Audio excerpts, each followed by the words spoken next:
Hi there, I'm Seb Maley and this is another video update from Qdos. The government has published its roadmap to recovery, and after nearly 2 months in lockdown, the UK now has a plan in place to defeat COVID-19, albeit one that could change at any given moment. It therefore goes without saying that for freelancers, contractors and the UK's self-employed, these are strange and uncertain times as all of us begin to adjust to a new normal. In this video, I'll focus on the most recent COVID-19 related news of relevance to independent workers. I'll examine the latest developments on the IR35 front after a highly critical House of Lords report was released, and I'll explore Qdos' latest insight where we take a look at Contractors' response to the news that IR35 reform has been delayed. The Bounce Back Loan Scheme, another measure to help small businesses, was unveiled by the government at the end of April. It allows businesses to borrow between £2,000 and £50,000 up to 6 years. The loan is designed to help the smallest businesses navigate the next few months and is interest-free for the first 12 months.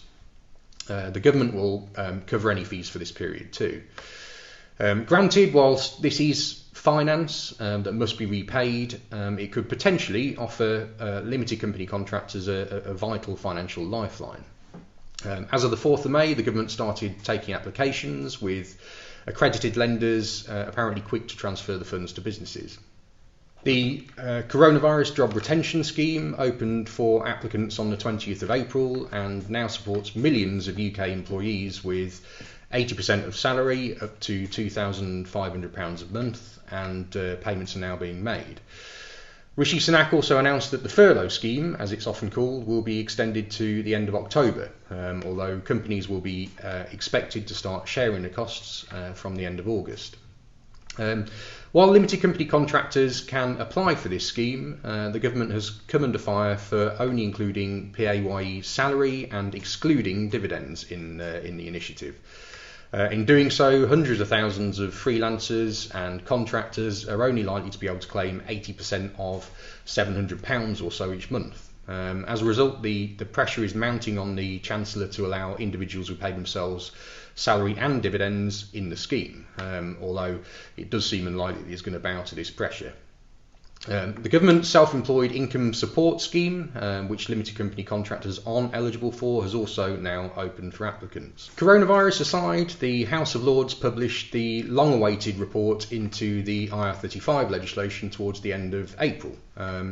It was, by all accounts, highly critical of IR35, which it described as riddled with problems and unfairness and unintended consequences. While the Lords welcomed the decision to delay IR35 reform in the private sector to April 2021, the report did call on the government to address IR35's inherent flaws. Given the COVID-19 crisis, the Lords wanted the government to decide on whether to extend the reform into the private sector in 6 months' time, when individuals and businesses will be in a better position to prepare for and implement the changes. Additionally, the Lords urged the government to stop zero rights employment.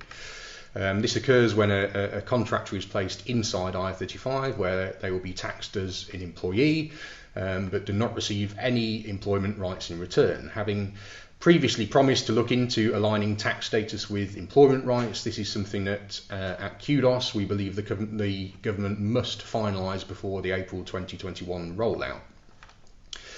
The Lords also advised the government to hold a full review of public sector IR35 reform, which we've learned will be carried out before April 2021, and scrutinised HMRC's IR35 tool, CEST, which it said falls well short of what is required. The arrival of the House of Lords report and the news that the IR35 reform would not be included in the second reading of the finance bill led to some speculation that next year's changes would be delayed further, or better still, scrapped altogether. But the Treasury put these rumours to bed just 1 day after the arrival of the Lords' findings.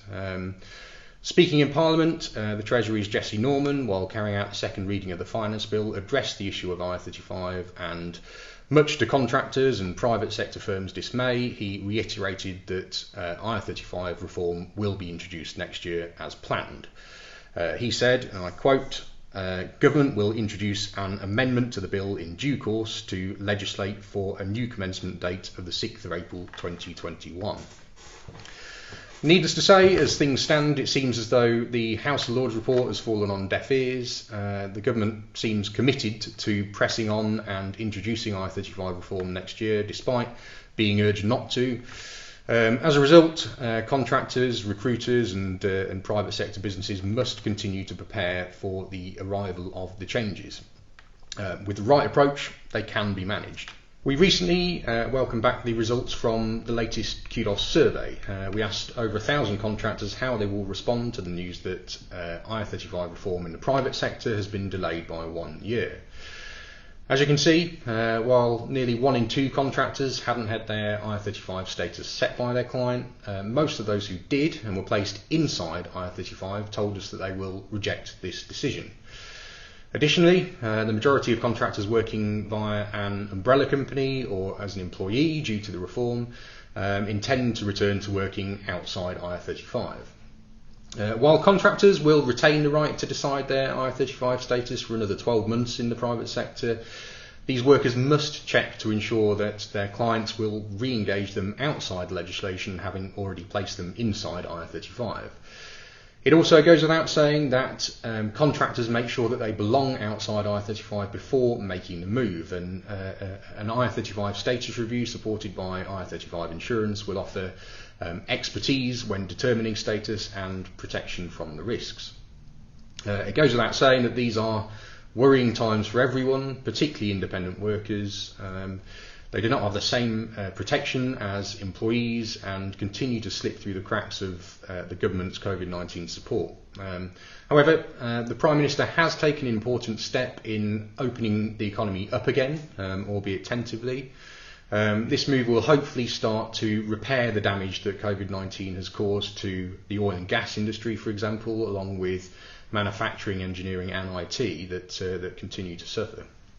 When the doors to business reopen, freelancers, contractors and the self-employed who offer vital skills and flexibility in uncertain times are likely to experience increased demand for their services. Please subscribe to our channel for more updates and comment below or contact us if you have any questions.